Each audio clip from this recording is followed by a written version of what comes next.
mo ko? Pa. Promise? Promise. Ano? Hmm.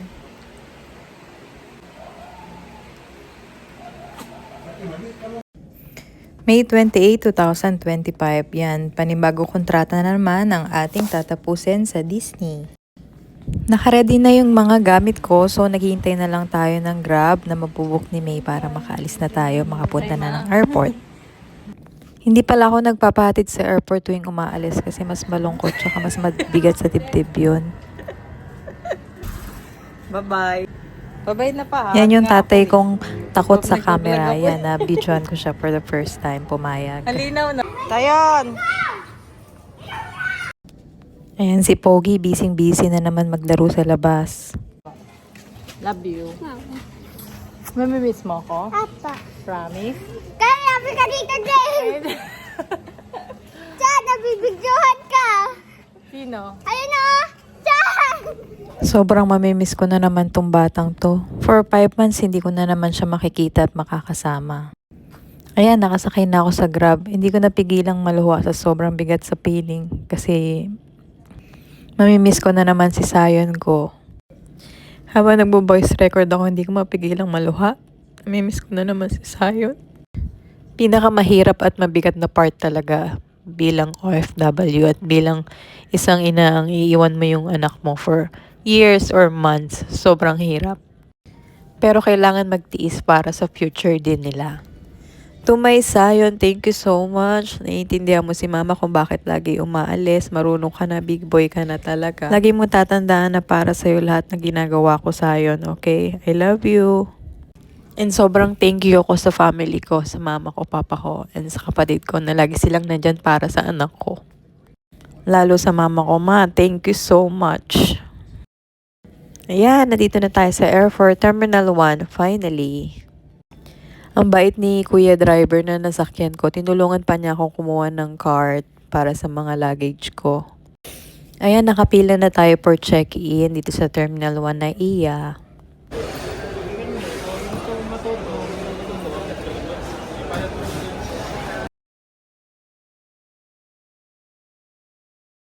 Yung weight pala ng mga luggage ko, yung black ko is 20 and then yung pink is 18. Yehey! Nakalagpas na tayo sa immigration. So ngayon hahanapin ko yung gate ko for boarding.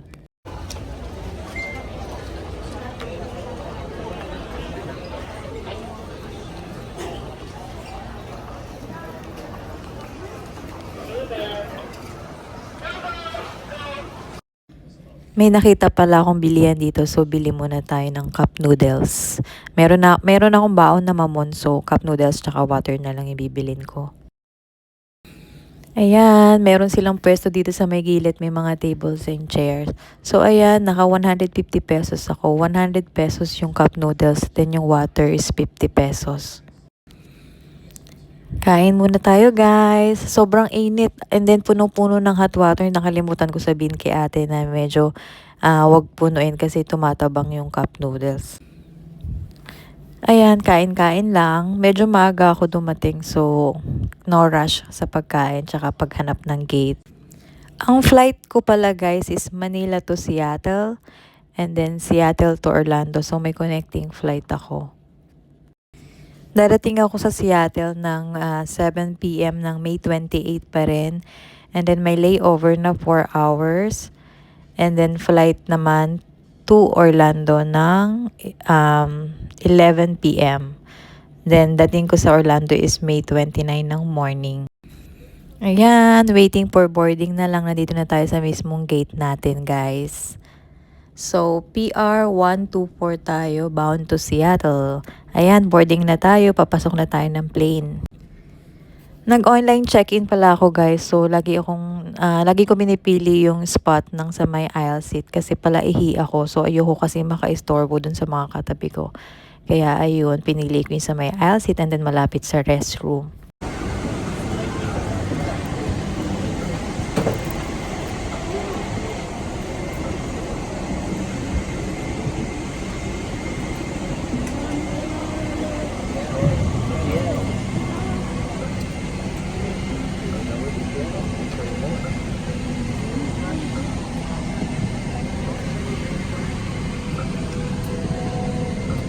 Ayan, nandito na tayo sa loob ng plane. Alam niyo ba guys, nakaupo ako ngayon by the window as you can see. Alam niyo kung bakit? Kasi pagdating ko, yung dalawang matanda nakaupo na sila and then si madam nakaupo siya dun sa mismong seat ko. Tapos inassist ako nung flight attendant and then in-inform niya yung mag-asawa na mali nga yung seat. Tapos parang ayaw nila umalis. Kaya sabi ko na lang, sige po, doon na lang po ako by the window. Tapos nag-thank you sa akin yung asawa. Okay lang naman sa akin if ganun. Wala tayong magagawa. Ewan ko kung bakit gusto niya doon sa may aisle seat. Di ko na tinanong. Ayan, paalis na tayo guys.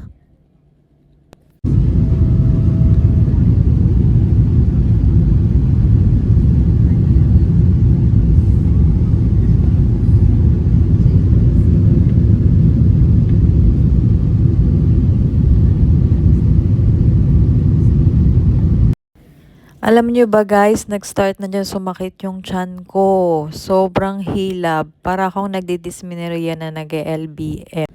Yung feeling na sobrang sakit ng tiyan mo tapos sobrang sakit ng puson mo. Ang hirap guys. Babalik-balik ako sa CR niyan.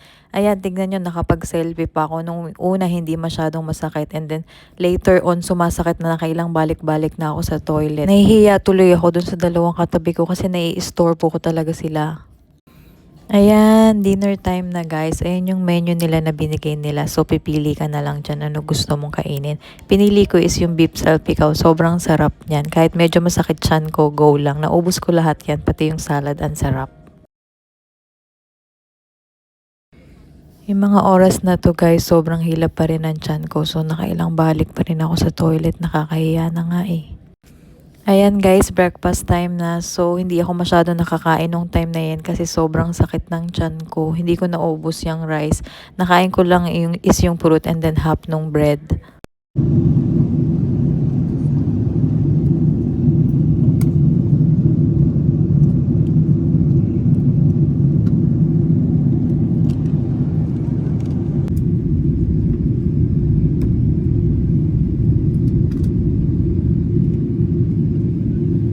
Attention everyone, we are beginning our Touchdown Seattle! So, nakapoops na rin ako dyan sa pagbaba mismo kasi sobrang sakit talaga ng tiyan ko.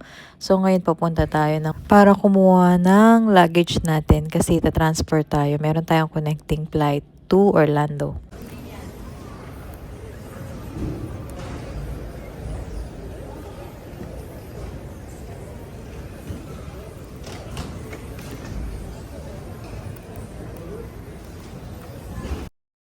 Sa may immigration na tayo, guys. Ayan, so ngayon maghahanap ako ng gate ko. Naligaw pa ako dyan. Kailangan pa pala sumakay ng train para makapunta doon sa mismong gate mo. Ayan, paalis na ulit tayo. So, nandito tayo ngayon sa Alaskan Airlines. So, Seattle going to Orlando. Nung mga oras na yan, guys, sumasakit na naman yung tiyan ko. Kaya nanghingi na ako ng gamot dun sa may flight attendant. Buti na lang may available sila. So, uminom ako. At binigyan din nila ako ng ginger ale.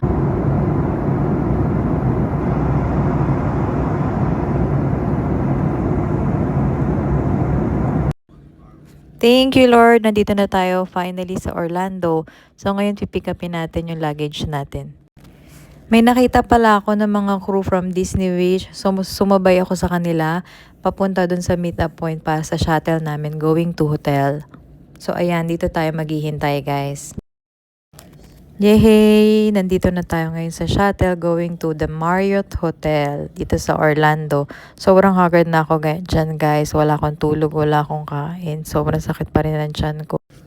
So, pagdating dito sa hotel, meron silang free breakfast, lunch and dinner, and then breakfast on the next day sa amin. May budget kami na binigay ng company. So, nag-breakfast muna kami, guys, bago umakyat sa room. Iniwan muna namin yung mga luggage sa gilid. For starter, yan, nag-fruits ako. Kaya lang di ko naubusan. Sobrang dami. And then, yung French toast, ang sarap. So, binigyan ko yan yung kasama ko kasi hindi ko rin siya maubos. Then, yung isa is turkey sausage. Ang sarap niyan, guys. So, kain po tayo. Meron ding ibang crew kami na nakasabay dyan. So marami kami dyan guys. Iba-ibang barko. May tiga Disney Magic, Disney Treasure, Wish, and yung iba mga new hire. So na-meet ko sila dyan sa hotel. Yung mga nakasabay ko pala dyan guys, mga Indonesian sila. Iba-ibang department. Yung isa tiga dining. So na-meet ko sila sa airport.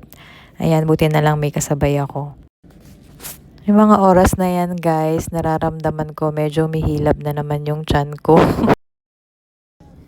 Plus, sobrang antok and pagod din sa biyahe siguro, kaya ganyan. Tada! Ayan yung room ko guys, sobrang ganda, tsaka malaki yung room. Twin bed siya, good for two, pero yung cabin mate ko, o yung roommate ko, lumipat siya dun sa kabilang room. Kaya solo cabin tayo ngayon guys. Ayan, finally makakapagpahinga na rin tayo after a long flight. And this is our view. Nasa second floor lang tayo. So, ayan, hindi masyadong mataas yung view natin. Pero ang ganda ng puno. And then, sa kabilang side is swimming pool. Inayos ko na rin yung mga ibang gamit ko. And then, nag-fill up ako nung form na dapat fill upan. And then, binasa ko lahat ng information na mga dapat gawin for tomorrow. Maaga tayo for tomorrow, guys. 6 a.m. kailangan naka-check out na tayo sa hotel. Ayan guys, kagigising ko lang. So, nakaskip ako ng lunch. Time for dinner na yan. Hindi na ako nakapag-lunch kasi sobrang antok tsaka pagod. Punta tayo ngayon sa restaurant sa baba sa may lobby para mag-dinner. Let's go guys, samahan nyo ko kumain. Ayan yung hallway natin.